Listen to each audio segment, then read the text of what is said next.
Hello বন্ধুরা, আজ চলে আসছি নারায়ণগঞ্জের সোনারগাঁও জাদুঘরে। আপনাদেরকে আজকে সোনারগাঁও জাদুঘরটা ঘুরে ঘুরে দেখাবো এবং কিভাবে আসবেন সেটা আপনাদেরকে বলে দেব। আমরা এখানে আমাদের ফ্রেন্ড সার্কেল নিয়ে আমরা একটা ট্যুরে আসছি। আমরা কুড়িল বিশ্ব রোড থেকে আমরা বাস ভাড়া করে বাস রিজার্ভ করে আমরা এখানে চলে আসছি। এখানে আপনারা বিভিন্নভাবে আসতে পারবেন। এখানে আপনারা চাঁদাবাদ থেকেও আসতে পারবেন এবং কুড়িল বিশ্ব রোড থেকে আপনারা বাস থেকে আসতে পারবেন। তো এখানে প্রবেশ ফি বড়দের জন্য 50 টাকা, আর স্টুডেন্ট হলে এটার জন্য 30 টাকা। যদিও আমরা স্টুডেন্ট, কিন্তু আমরা স্টুডেন্টটা দিতে পারি না, কারণ আমরা এখন স্টুডেন্ট থেকে পার হয়ে আসছি। তো যার কারণে আমরা স্টুডেন্ট টিকিটটা কাটতে পারিনি। আমরা সবাই নর্মালি 50 টাকা করে টিকিট কেটে আমরা সবাই ভিতরে প্রবেশ করলাম। ভিতরে প্রবেশ করে আমরা শুরুতেই আমরা যাব আমাদের যে মূল লক্ষ্য, সোনারগাঁও জাদুঘরে, যেটা লোকশিল্প জাদুঘর নামে খ্যাত এবং যেটা আসলে আমাদের এটা জয়নুল আবেদিনের একটা জাদুঘর বলা যায়। তার বিভিন্ন সরঞ্জাম এখানে আছে। এটা আমরা আজকে আপনাদেরকে ঘুরে ঘুরে দেখাবো। এ পর্যন্ত আপনারা এই জন্য আমাদের ভিডিওর সবাই সাথেই থাকবেন। আর যারা আমাদের চ্যানেলে নতুন আসছেন তারা অবশ্যই চ্যানেলটিকে লাইক এবং সাবস্ক্রাইব করে রাখবেন। অবশ্যই বেল বাটনটি ক্লিক করতে ভুলবেন না। অবশ্যই যখন নেক্সট আমাদের নতুন কোনো ট্যুরের ভিডিও আসবে তখন আপনাদের কাছে একটা নোটিফিকেশন চলে যাবে। তো সাথেই থাকুন আমাদের। আপনাদেরকে সোনারগাঁও জাদুঘরটা ঘুরে ঘুরে দেখিয়ে দিই।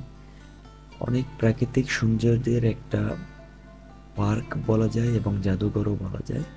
অনেক বড় একটা জায়গায় বিস্তৃত এলাকা নিয়ে এই জাদুঘরটা অবস্থিত। এটা শুরুতেই আমাদের জাদুঘরটা এবং পাশে অনেক গাছ, অনেক ফলের গাছও আছে। আম, জাম, কাঁঠাল, লিচু থেকে শুরু করে নানা রঙের বেরঙের এখানে গাছগাছালি পাওয়া যায় এবং ফলও পাওয়া যায়। যদিও আমরা ফলের সিজনে আসিনি, আমরা আসছি নভেম্বর মাসে, তাই এখানে অনেক কোন ধরনের ফল পাওয়া যায়নি। আর পাওয়া গেলেও আমরা কিন্তু খেতে পারতাম না, কারণ হলো ফল খেতে হলে অবশ্যই পারমিশন লাগে এবং পারমিশন তো পাওয়াই যায় না। যদি কেউ এখান থেকে ফল ছিঁড়ে তখন জরিমানা গুনতে হবে। তো আমরা অবশ্যই যারা এখানে আসবো, যদি ফলের সিজনে আসি, আমরা কখনো এখানে ফল ধরবো না এবং কোনো কোনো কিছু অপচয় করব না। তা আমরা স্বাভাবিকভাবে আমাদের ফ্রেন্ড সার্কেলদেরকে নিয়ে আমরা ঘুরতেছি, সবাই অনেক মজা করতেছে, আমিও অনেক এনজয় করতেছি। আমরা এখানে প্রায় অনেক ফ্রেন্ড সার্কেল, আমাদের ভার্সিটির ফ্রেন্ড সার্কেল নিয়ে আসছি। আমরা প্রায় 26 জন এখানে এখানে চলে আসছি। তো সবাই সবার মতন করে অনেক মজা করতেছে, অনেক এনজয় করতেছে। আর আমি পাশাপাশি আপনাদের টোটাল সোনারগাঁওটা দেখিয়ে দিচ্ছি, যাতে আপনারা খুব সহজেই এখানে আসতে পারবেন। এখানে কি কি আছে সেগুলো সম্পর্কে আপনাদেরকে পূর্ণাঙ্গ একটা তথ্য, খুঁটিনাটি তথ্যগুলো আপনাদেরকে শেয়ার করবো। এখানে দেখেন বিভিন্ন ছোটোখাটো অনেক কিছু বানানো হয়, যেগুলো বেত দিয়ে বানানো হয়, এগুলো এখানে পাওয়া যায়। এখানে অনেক কিছু লেখা আছে জয়নুল আবেদিনের ইতিহাস। আমরা মূল প্রবেশ গেটে চলে আসলাম। এটা হলো আমাদের জয়নুল আবেদিন বা সোনারগাঁও লোকশিল্প জাদুঘরের প্রবেশ পথ। আমাদের এখানে প্রবেশ করলাম, প্রবেশ করার নিচতলা, এটা 3 তলা বিশিষ্ট একটা জাদুঘর। যদিও এখানে ছোট ছোট এক একটা কক্ষ। আমরা গ্রাউন্ড ফ্লোরে আছি। গ্রাউন্ড ফ্লোরে আমরা ঘুরে ঘুরে দেখতেছি কি কি আছে, দেখে চলেন।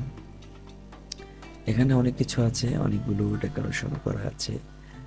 এখানে একটা কাঠের তৈরি বিভিন্ন বক্সের মতো দেখা যাচ্ছে, আলমারি থেকে শুরু করে অনেক ডেকোরেট এখানে আছে। এখানে বিভিন্ন ছবি আছে, আপনারা এগুলো ছবি তুলতে পারবেন। এগুলো অনেক ঐতিহ্য বহন করে নিয়ে আসে, যেগুলো জয়নুল আবেদিন আসলে এগুলো বিভিন্নভাবে যখন সে লেখালেখি করতো, তার এখানে দেখেন জুতোও এখানে আছে।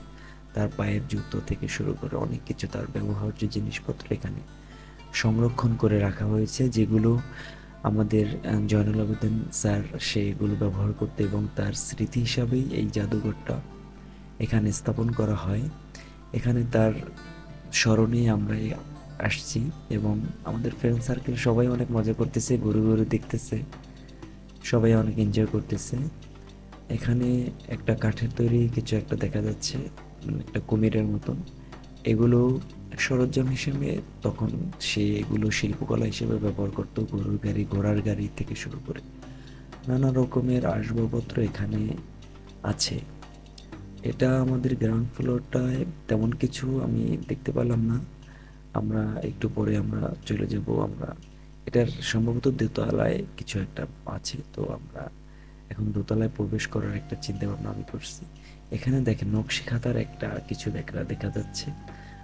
নকশি খাতার এখানে অনেকগুলো ছবি এখানে আছে এবং এগুলো একটু ডেকোরেট মোড়ানো। এখানে অনেকগুলো দেশের মানচিত্রও আছে এবং ফুল এবং বিভিন্ন গিটার, তবলা, তারপরে হাঁড়ি পাতিল মাটির, ঠিক আছে? অনেক কিছু আছে যেগুলো আমরা কিন্তু, হ্যাঁ, এগুলো অবশ্যই মনে রাখবেন, এগুলো টাচ করা যাবে না। এগুলো অবশ্যই সংরক্ষিত। একজন ভদ্র মহিলাও বসে আছে, তিনি এগুলো রক্ষণাবেক্ষণের দায়িত্বে আছে। তো আমরা এগুলো কেউই এগুলো টাচ না করে আমরা খুব সুন্দরভাবে দেখতেছি এবং ছবিও তুলতেছি, যে যার মতন করে মজা করতেছি। কিন্তু আমরা গ্রাউন্ড ফ্লোর শেষ করে আমরা এটা সেকেন্ড ফ্লোরে চলে আসলাম। সেকেন্ড ফ্লোরে এগুলো অনেক কিছু দেখা যাচ্ছে। এখানে নকশিকাঁথার বিভিন্ন মানে লেখালেখি, বিভিন্ন স্বরবর্ণ, বিভিন্ন ধরনের আসবাবপত্র দেখেন। এগুলো জয়নুল আবেদিন স্যার অনেক কিছু ব্যবহার করতেন এবং তার সংরক্ষিত, তার ব্যবহার্য কিছু জিনিসপত্র এখানে আমাদের জাদুঘরে তুলে রাখা হয়েছে, যেগুলো আমরা দেখলে আমাদের সেই শিল্পকলার সাথে আমরা পরিচয় হব, যেটার মাধ্যমে আমরা আমাদের জয়নুল আবেদিন স্যার বিভিন্ন শিল্পকলা মানে বিভিন্ন শিল্প তা সে তৈরি করেছে। এটা আমরা অবশ্যই অনেক কিছু অজানা, এর জন্য আমরা জানার জন্যই আমরা বিভিন্ন জাদুঘরে যাই। তো সেকেন্ড ফ্লোর শেষ করে আমরা থার্ড ফ্লোরের জন্য আমরা এখানেও সেম দেয়ালের চারদিকে নকশিকাঁথার বিভিন্ন ডেকোরেট দেওয়া আছে। এগুলো আপনারা চাইলে ছবি তুলতে পারবেন, অনেক সুন্দর। আসলে প্রাচীন কালের যে জিনিসপত্রগুলো আসলে অনেক সুন্দর, যেগুলো দেখলে মন ভরে যায়। আসলে কিছু সময়ের জন্য এখানে আসলেই মনে হয় যে আমরা অনেক আগের বছরের আগে আমরা একটা শিল্পকলার সাথে আমরা পরিচয় হচ্ছি এবং অনেক আগে জয়নুল আবেদিন স্যার কীভাবে থাকতেন, কীভাবে আসবাবপত্র ব্যবহার করতেন, এগুলোর সাথে আমরা আসলে পরিচয় হতে চাচ্ছি। তো এভাবে, তো আপনারা যারা একদিনে ট্যুরে আসতে চাচ্ছেন তারা খুব সহজে এখানে আসতে পারবেন এবং অনেক সুন্দর একটা স্পেস। তো আজকের ভিডিওটা এ পর্যন্তই। সবাই ভালো থাকবেন। আল্লাহ হাফেজ।